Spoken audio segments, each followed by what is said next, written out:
Hello students, आप सभी का स्वागत है। मेरा नाम है कासिम रशीद। ये है सेल्फ स्टडी नाउ और आज की इस वीडियो में हम लोग the complete English grammar book से चैप्टर नंबर 17 ए को स्टडी करेंगे। ये चैप्टर है डेमोन्स्ट्रेटिव प्रोनाउंस के बारे में। चलिए वीडियो को शुरू करते हैं और समझते हैं कि डेमोन्स्ट्रेटिव प्रोनाउंस क्या होते हैं।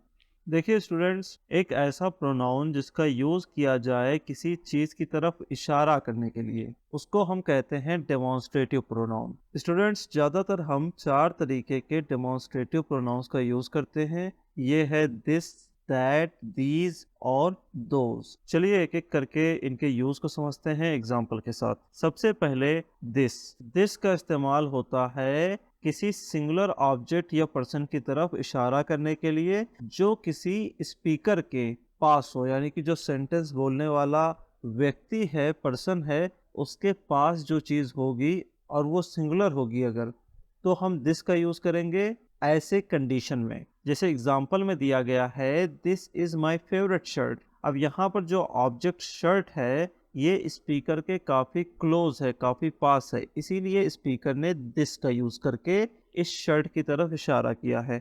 अगला एग्जाम्पल है this is the best day of my life.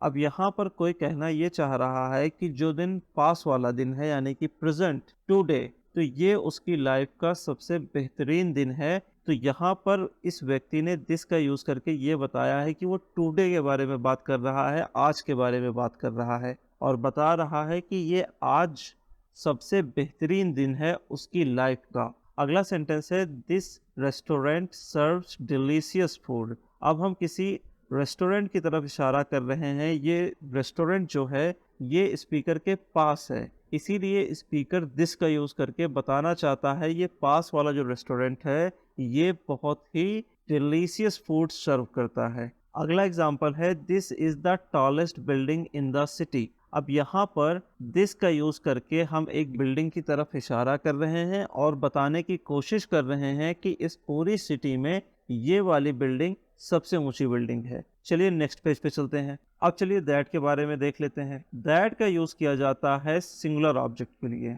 या फिर सिंगुलर पर्सन के लिए। जैसे हम दिस का यूज करते थे सिंगुलर के लिए, वैसे ही हम दैट का यूज करेंगे सिंगुलर के लिए। लेकिन दोनों में डिफरेंस ये है कि दिस का यूज हमने किया था पास वाली चीजों के लिए, दैट का यूज हम करते हैं दूर वाली चीजों के लिए। यानी कि जो चीज स्पीकर से दूर है उसके लिए स्पीकर दैट का यूज करेगा उस स्पेसिफिक सिंगुलर ऑब्जेक्ट या पर्सन की तरफ इशारा करने के लिए। एग्जाम्पल से और बेहतर से समझते हैं। That is my favourite shirt. यहाँ पर दैट का यूज करके बताया जा रहा है कि जो स्पीकर है उससे ऑब्जेक्ट शर्ट काफी दूर है, इसीलिए स्पीकर ने दैट का यूज किया है ताकि वो बता सके वो वाली शर्ट मेरी फेवरेट शर्ट है। अगला एग्जाम्पल है that was the best day of my life. यहाँ पर दैट का यूज करके स्पीकर किसी एक खास दिन की तरफ इशारा कर रहा है जो दिन अब उसके करीब नहीं है और कहना चाहता है कि वो दिन उसकी लाइफ का सबसे अच्छा दिन था।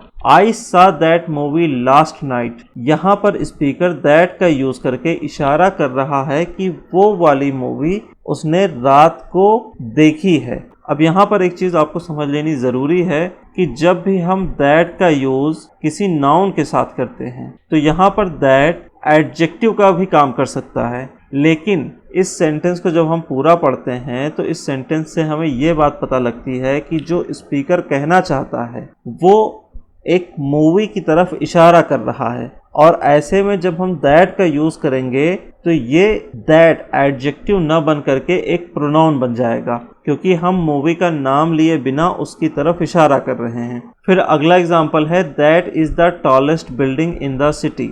अब यहाँ पर जो दैट का यूज हुआ है ये किसी ऐसी बिल्डिंग की तरफ इशारा करने के लिए हुआ है जो स्पीकर के करीब नहीं है और स्पीकर बताना चाहता है कि वो वाली बिल्डिंग इस शहर की सबसे ऊंची बिल्डिंग है। ऐसे ही लास्ट एग्जाम्पल है that was a beautiful painting. अब ये जो दैट है ये बात बता रहा है कि जिस पेंटिंग की बात की जा रही है, जिस पेंटिंग की तारीफ की जा रही है, वो पेंटिंग स्पीकर के पास नहीं है। तो स्टूडेंट्स, हमने दैट के बारे में भी समझ लिया। अब चलते हैं हम दीज के बारे में समझते हैं।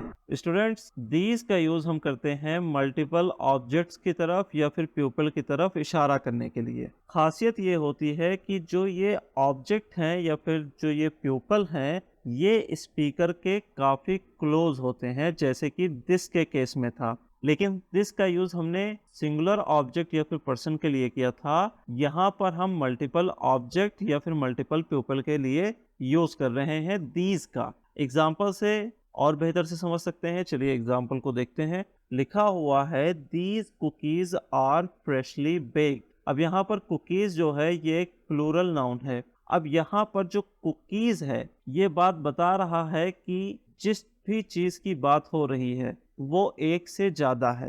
तो ऐसे में हमने दीज का यूज किया है और दीज से ये बात क्लियर हो गई है कि जो ये मल्टीपल ऑब्जेक्ट्स हैं ये स्पीकर के पास हैं, तभी स्पीकर दीज का यूज कर रहा है। Can you help me carry these heavy boxes. अब यहाँ पर एक स्पीकर है, किसी से कह रहा है या फिर किसी से मदद मांग रहा है। किस लिए?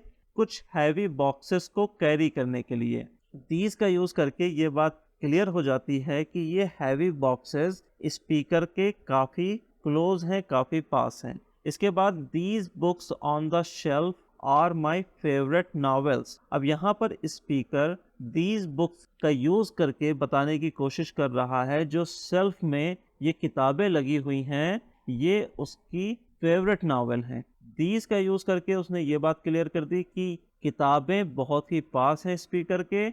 और बुक्स को देख करके आप समझ सकते हैं कि किताबें एक नहीं, एक से ज़्यादा हैं। ऐसे ही अगला एग्जाम्पल है these are most beautiful gardens of the city. अब यहाँ पर कुछ गार्डन्स की बात हो रही है, यानी कि ऑब्जेक्ट जो है वो एक से ज़्यादा है। तो ऐसे में दीज का यूज़ किया गया है ये बताने के लिए कि ऑब्जेक्ट एक से ज़्यादा है और ऑब्जेक्ट स्पीकर के पास है। अगला एग्जाम्पल है these are the smallest birds of this forest. अब यहाँ पर दीज का यूज किया गया है। दीज का यूज किस लिए किया गया है? उन ऑब्जेक्ट्स के बारे में बात करने के लिए जो स्पीकर के काफी क्लोज हैं। इसके अलावा जो ऑब्जेक्ट हैं वो एक से ज्यादा हैं। यहाँ पर बर्ड्स लिखा हुआ है जो कि एक से ज्यादा है। तो हमने दीज का यूज करके ये बात क्लियर कर दी कि ऑब्जेक्ट स्पीकर के पास है और एक से ज्यादा है।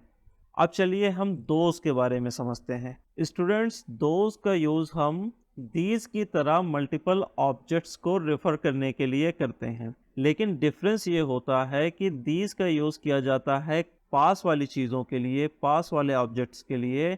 दोज का यूज़ किया जाता है दूर वाले ऑब्जेक्ट्स के लिए। एग्जाम्पल के लिए हम देख सकते हैं sentence look at those kids playing in the park. अब हमने यहाँ पर कुछ किड्स की बात की है जो कि मल्टीपल पीपल हैं, बहुत सारे लोग हैं। इनकी तरफ हमने इशारा करने के लिए दोज का यूज किया है। दोज ये बात क्लियर कर देता है कि जिन भी बच्चों की हम बात कर रहे हैं जो पार्क में खेल रहे हैं वो स्पीकर से काफी दूर हैं, इसीलिए स्पीकर ने दोज का यूज किया है। फिर अगला एग्जाम्पल है could you please grab those files from the cabinet. अब यहाँ पर आप देखिए कि फाइल्स के साथ हमने दोज का यूज किया है। हमने दोज का यूज इसलिए किया है ताकि हम किसी ऐसी फाइल की तरफ या फिर ऐसी फाइल्स की तरफ इशारा करें जो स्पीकर के पास नहीं बल्कि स्पीकर से दूर हैं। फाइल्स मल्टीपल ऑब्जेक्ट्स हैं, इसीलिए हमने यहाँ पर दोज का यूज किया है।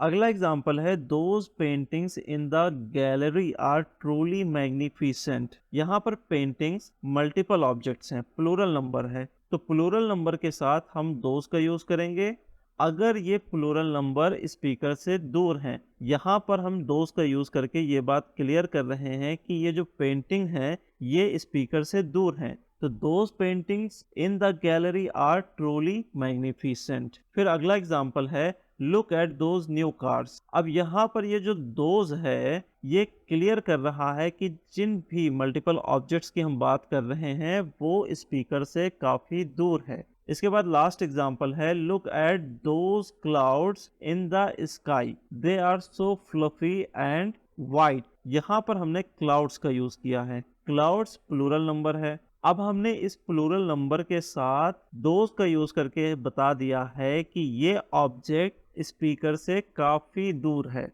स्पीकर दूर से इस ऑब्जेक्ट की तरफ इशारा कर रहा है। तो आई होप कि आपको दिस, दैट, दीज और दोज का मतलब समझ में आ गया होगा और इनका यूज कब, कहाँ, कैसे करना है ये भी समझ में आ गया होगा। वीडियो को पूरा देखने के लिए आपका बहुत बहुत शुक्रिया। मिलते हैं अगली वीडियो में एक नए टॉपिक के साथ। तब तक के लिए हैप्पी रहिए, खुश रहिए, मुस्कुराते रहिए। Have a lovely day. Signing off.